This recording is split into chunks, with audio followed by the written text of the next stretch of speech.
Saudara, satu bangunan rumah yang berdiri di atas saluran air di Kelurahan Tuminting, Lingkungan 1, Kota Manado terpaksa dibongkar oleh pemerintah Kota Manado. Bangunan milik warga ini ditertibkan karena berdiri di lokasi yang tak seharusnya didirikan rumah. Pembongkaran satu bangunan rumah yang ada di Kelurahan Tuminting, Lingkungan 1, Kota Manado nyaris ricuh. Pemilik rumah sempat adu mulut dengan Satuan Polisi Pamong Praja saat rumahnya akan dibongkar.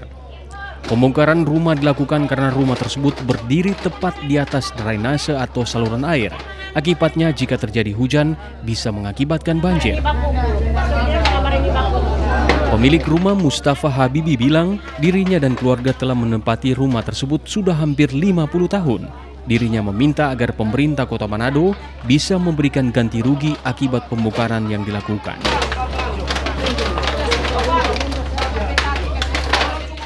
Tanto katu nya suka Pak no, tanggapan masa kan tom rumah sudah dibongkar Pak, walaupun itu kan cuma masalahnya Pak, dalam pembongkaran ini tidak ada mediasi Pak, tidak ada mediasi daripada kelurahan dan kecamatan tentang pembongkaran, cuma ada sama orang surat edaran toh, surat DP nama pemberitahuan toh, pertama, kedua, ketiga, sampai pada situasi penggusuran pun nggak dikasih tahu Pak orang kalau kapan DP waktunya. Setelah datang bilang besok sudah mau dibongkar. Bangunan badi sudah lama, jadi tidak ada larangan daripada pemerintah. Dari kelurahan juga tidak teken larangan jangan badiri karena ada larangan, tidak ada Pak, karena saat itu kan belum ada larangan tentang badiri bangun air, belum ada undang-undang ke situ. Bila rumah jadi lama, sudah lama jadi sudah 40 tahun, dia 50 tahun, baru aturan itu sekarang kan muncul. Mungkin sekitaran 10 tahun lalu lah dia muncul di aturan itu. Sementara itu, Camat Tuminting Hence Patimbano mengatakan sebelum dibongkar pemerintah telah memberikan surat peringatan sebanyak 3 kali, namun tidak diindahkan oleh pemilik rumah sehingga pemerintah mengambil langkah tegas dengan melakukan pembongkaran.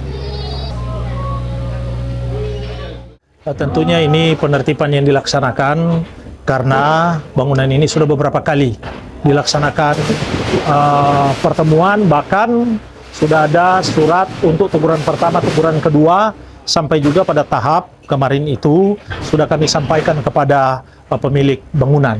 Kenapa demikian? Karena ini sangat mengganggu akan akses air yang ada. Karena bangunan memang jelas berdiri di atas saluran air yang ada. Sebab ketika dia dibarengi dengan hujan yang deras, maka air ini tidak akan mengalir dengan baik adanya, sehingga dia meluap ke rumah pemukiman yang lain.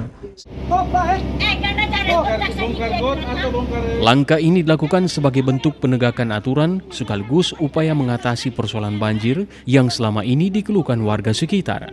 Pemerintah tidak akan mentolerir bangunan yang berdiri di atas fasilitas umum, terlebih jika keberadaannya mengganggu kepentingan masyarakat dan berpotensi menimbulkan bencana lingkungan.